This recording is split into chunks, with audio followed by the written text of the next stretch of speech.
we got to talk about what Kirk Herbstreit said on Saturday night, because you and I got into this discussion at lunch yesterday, and it was one of those that it went on for so long. And we were like, this is the show. Like, we need to have this conversation on the show. Yeah. It's multifaceted because one, there's a Herbstreit discussion in terms of who he is, where he played, where he's from, and how he talks about Ohio State and analyzes them. The second is Ohio State in general and Ryan Day. And then the third is the Lunatic Fringe that extends not just from Ohio State's fan base to other Big Ten teams of the entire country, right? Like, everybody's got a Lunatic Fringe. And I don't know if I think the percentages of the Lunatic Fringe are bigger at places. Like, do you think it's it's also, there's a difference between the Lunatic Fringe and the general sentiment among the fan base. Like, this is a piece of this that I think we need to discuss, is how much of the angst about Ryan Day is the Lunatic Fringe, which every fan base has, and how much of it is just how everybody feels. Or not everybody, but a lot of people, like a significant percentage. Yeah, well, and that's the thing. And I think maybe, Andy, you're the host. You tell me, but like, play the clip first, and then let's get into it. So people who haven't heard what he said, no. Yeah, we've got this is the Herbstreit clip from the broadcast the other night. This is Chris Fowler and Kirk Herbstreit. At this point, Ohio State is crushing Tennessee. They're talking about what it means going forward. Producer River, play that clip, please. He's heard about it. Now, Kirk, how much of this softens the blow of that Michigan loss? More work to do, right, for folks to forgive and forget that one? I can't speak on behalf of the Lunatic Fringe. I'm not sure how they operate. Yeah, the Lunatic Fringe at Ohio State is as powerful as anywhere in the country. How big is the fringe? Well, it used to be 8 to 10. I think it's grown now to about 15 to 20. So I don't know. I'm sure they'll be happy tonight, be fired up about what the Ohio State team did. But God forbid they lose to Oregon. They may want to fire them again. But that's not reality. I mean, no. That's the thing. When you hear pundits on this network and other places talk about that with certainty, it's nonsense, frankly. I mean, the public doesn't pull the trigger and get rid of the coach. No. The administrators do, and they're behind him. Yeah. First Take tried to fire him. They thought he was done. So I'll be excited to see what they talk about on Monday after this performance. They had him out. They're trying to find replacements. But here he is. There he is. He's still got his hat on. He's still coaching. JC in the chat brings up a very important point here. The Lunatic Fringe equals the active, toxic social media tribe. General sentiment, those people apathetic enough not to go Saturday. Which one is more dangerous? This is the key. JC, you got it. JC, you are very smart. You understand this. Kirk Herbstreit can say what he wants about percentages and Lunatic Fringe. The fact that there were 30,000 people in the stadium wearing orange tells you everything you need to know about the general sentiment. See, I also think that's true. But you know what was more concerning? And maybe they're the same thing. It's, it was the ticket prices. That's what allowed it, right? And they weren't super high. These weren't Tennessee fans paying $1,000 a seat to do this. They were paying $150, $200 a seat. And the reason why there was it's simple supply and demand. Less people wanted to go, which made the ticket prices more affordable and gave Tennessee the opportunity to do what it did in terms of how many people came. Now, from the press box view, there was a ton of orange. The thing with the Ohio Stadium press boxes is you can't see the other side of the stadium. Right. The other side was pure scarlet. So the other side of the stadium that you weren't seeing in all the pictures was completely red. So it's not like, I saw people say there were 40,000 Tennessee fans. That's not true.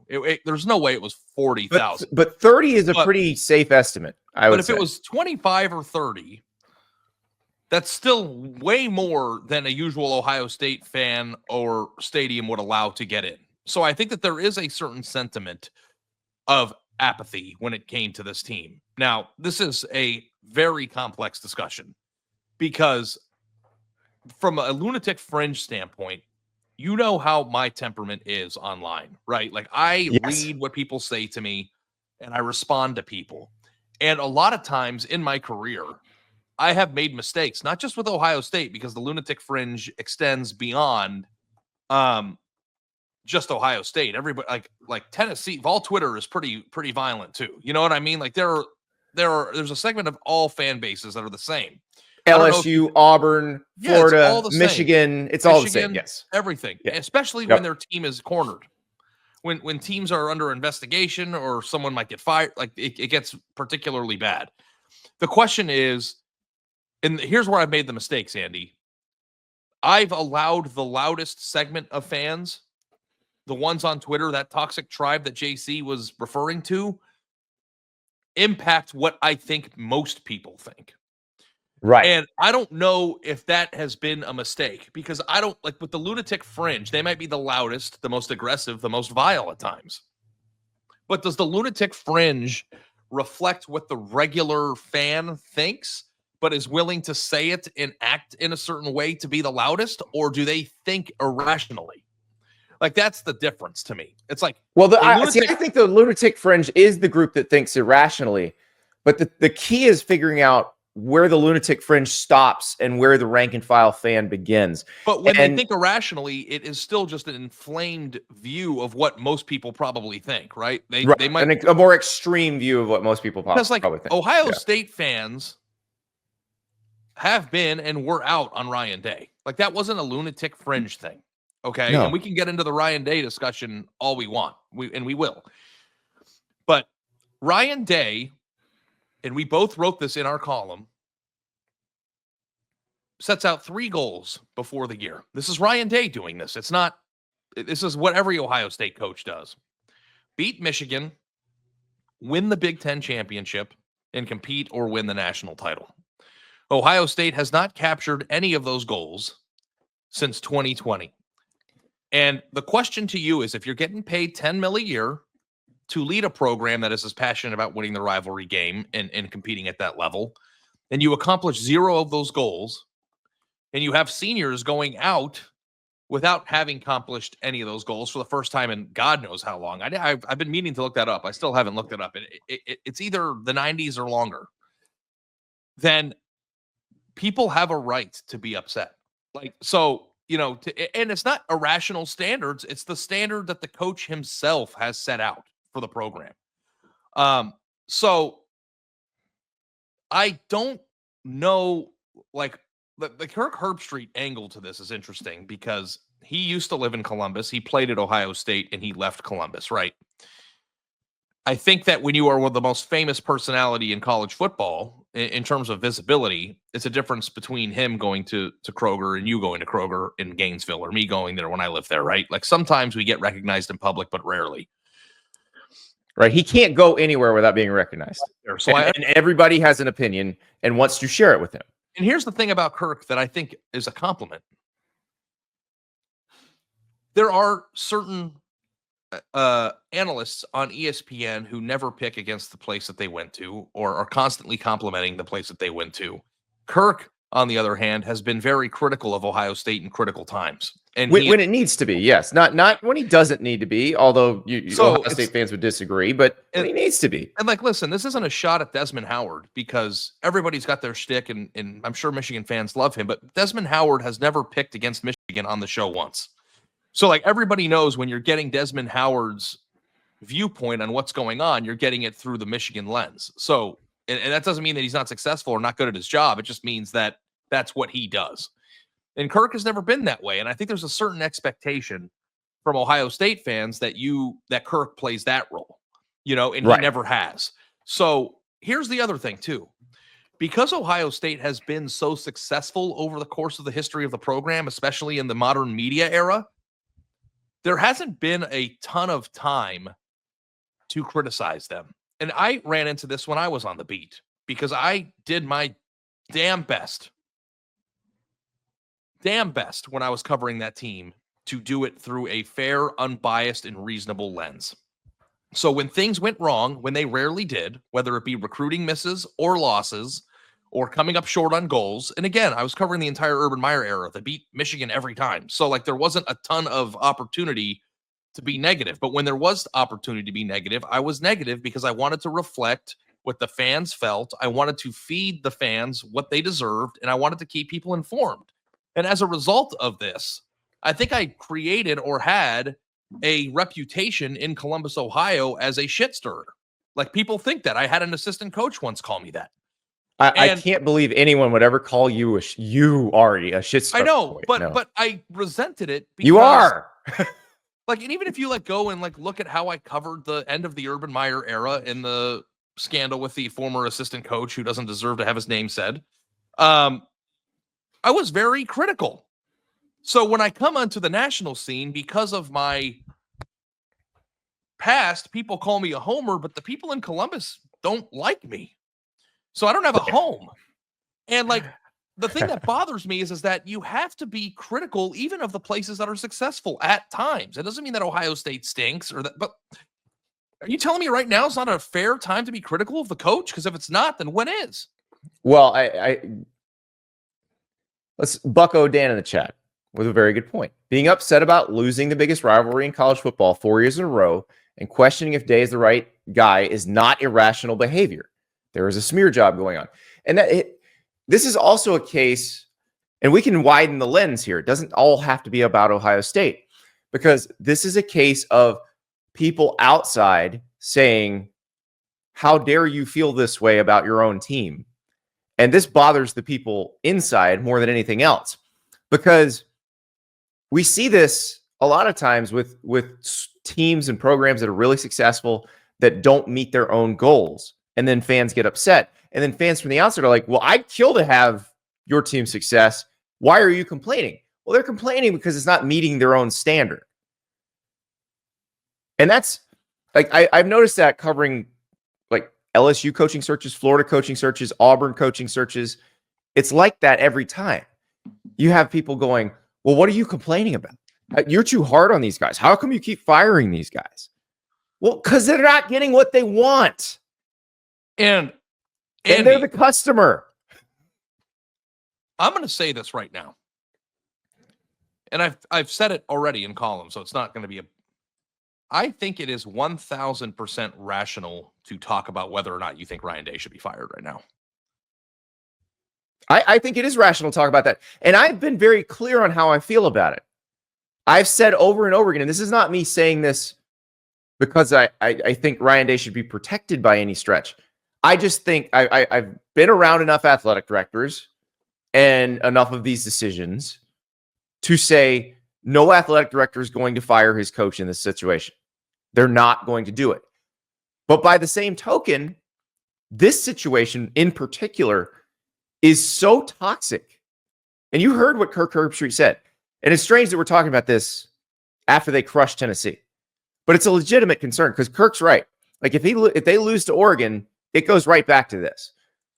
If I'm Ryan Day, because you can't, Andy, you can't go into the playoffs saying national title or bust, and then that changed because they won a game by 20. Right, like and only make it to the second round. Right. If I'm Ryan Day, I might just say to hell with it. I might do that for my own sanity. So it's not a far-fetched thing. If they lose to Oregon, which they might, they have lost to them already this season, that he says to hell with this. But it also isn't just losing to Oregon. So we got to go into this part of the discussion, okay? Well, before we do that, Ari, we're going to do that, and we're going to play a clip from your friend Doug Maurice that I thought was really. Before we do that, nope. Oh. We're going to talk about something you love. Okay. Panini America, makers of the finest, most collectible sports cards on the planet. I have a new box here of Panini Prism draft picks that Panini sent me that we're going to open on the show in a few days. It's going to be glorious. We got 4 packs in this box. On average, 4 autographs in one of these boxes. We're going to have a fun time with that. They have NIL deals with the likes of DJ Lagway and Arch Manning. So you might pull their cards out of a pack. Collect your favorite teams, college, pro, get your NFL cards with your draft pick guys still in their college uniforms. It's amazing. PaniniAmerica.net to begin your collection. Ari, his desk is covered with what they call nukes in the hobby. I opened my box last night because I'm an addict. So let's see what you got. Let me see what you got. So my hit, that is a really exciting box because you could hit like an Arch Manning auto or DJ Lagway auto, and those are the only places where you can get an auto from them. If I get a DJ Lagway autograph living where I live, do I need security? Yeah, you might need to put a lock on your front door if you don't have one. I hope you do already, though. I think we do. This is Jalen Milroe. Wow. Cracked ice, numbered to 99. That was the biggest hit that I got out of that box. But you can also hit color blasts and mangas, which are like the Japanese or Asian artwork of like cartoon character. I think it's like a way of like animating. It is. I don't. It's not my world, but not Ari's really bag. Cool. But yeah, Panini cards are. Yeah, and there's only 4 packs in there, Andy. So next time when you open the box, we should just do all 4 packs because it doesn't take a long time to rip, and it's super exciting because there's basically an auto, or there is an auto in every pack. So it's really cool. Check it out, and Panini's really done a good job with the NIL stuff, the future players. And if you want to collect guys before they're in the pros and have cards, like get our Arch Manning card like right now, that would be awesome. So yeah, cannot wait. Thanks Panini for sending it. Made my Christmas and Hanukkah better. And I've got a stack that I've got to sort through over here, but it's fun. It's fun. Yeah. To talk about Game Time. How do we know all these prices? Well, because we were on the Game Time app all week last week studying this stuff. Now, if you want to go on the Game Time app, because you may want to go to the Rose Bowl to watch Ohio State play against Oregon in what could be an absolute classic game, or maybe you want to go to the Sugar Bowl to watch Notre Dame and Georgia play in what looks like an awesome game. Well, you can get those tickets on Game Time. I'm looking at the Rose Bowl tickets right now. I've hit the GT Picks button, which shows me the best seats relative to market value. $237 for a seat, kind of, on the corner, looking in. You can see everything.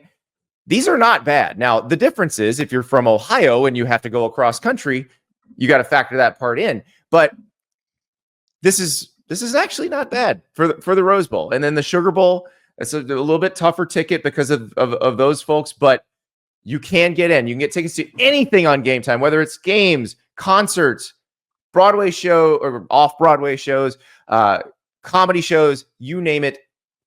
They got your tickets. Download the Game Time app. Use the code STAPLES. Get $20 off your first purchase. Terms apply, of course. Game Time. Last-minute tickets. Best prices guaranteed. So easy.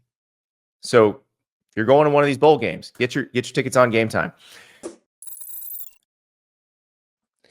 Very nice.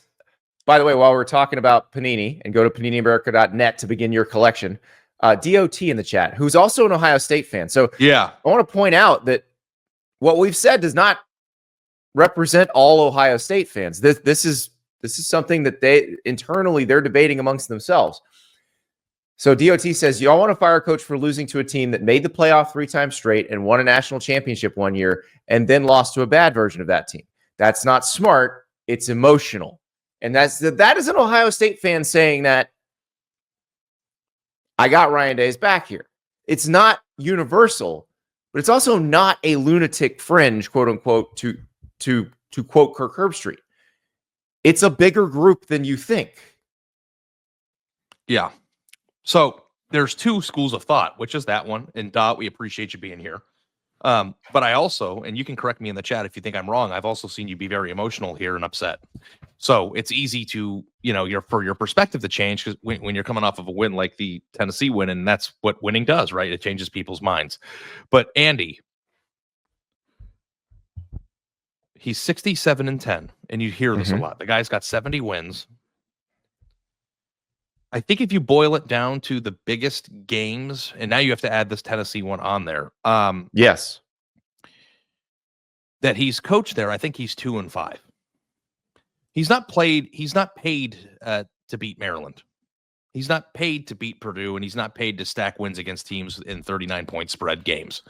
He's paid to beat Michigan. He's paid to win the Big Ten championship, and he's paid to compete for and win the national title. So I appreciate that Ohio State fans are excited, and they should be. I think they have a very good chance to win the national championship. And honestly speaking, if I could go back and do my bracket, I'd probably pick them again. I've been on the Ohio State's winning the national title train since the beginning. I changed my mind, obviously, because of the Michigan game. But if they're going to be who they were against Tennessee, there is no team in this bracket that they cannot beat. But I am not going to sit here and be like, yeah, as long as you're 70-10, you're good there. Like, that's not what the job is. That's not the job that he signed up for willingly. He knows that. He knows that he's not paid to do those things. So, in this moment, and again, I've never once said he should be fired, but I think it's rational as a fan, if you are an Ohio State fan and you are upset about this, to want him to be fired, because that is the reality of being the head coach at Ohio State. So, he's not going to be.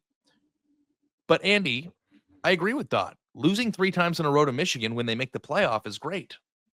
That makes sense. It's not great. No, I'm saying yeah. Excusing that is what I mean. I can understand that, because sometimes teams just lose to better teams, or sometimes teams lose to good teams. But how many years in a row do you get before it's like if he goes 0-7 but is 89 or 110 and 20, how much of it do you take? So and also too, the results are commensurate with the investment in the program, right? Like, he has got a great record, but he also has a $20 million roster. If he was 7-6 this year, they would blast him into the sun. Like, it cannot happen. Like, anybody could coach the Ohio State's roster this year to 10-2. So that. And I'm not trying to say that his wins don't matter. Well, I'll go back to something Dan Mullen said when he was coaching at Florida. They'd won, I think, the Orange Bowl, and they had a pretty big improvement. And I think they were at that point a 10-win team. And he was like, improving to 10 wins is not really the hard part. It's improving to 11 wins and 12 wins and 13 wins. That is the truly hard part. How many coaches, Andy, in college football right now, active percentage-wise, do you think could go 10-2 with this roster? 90.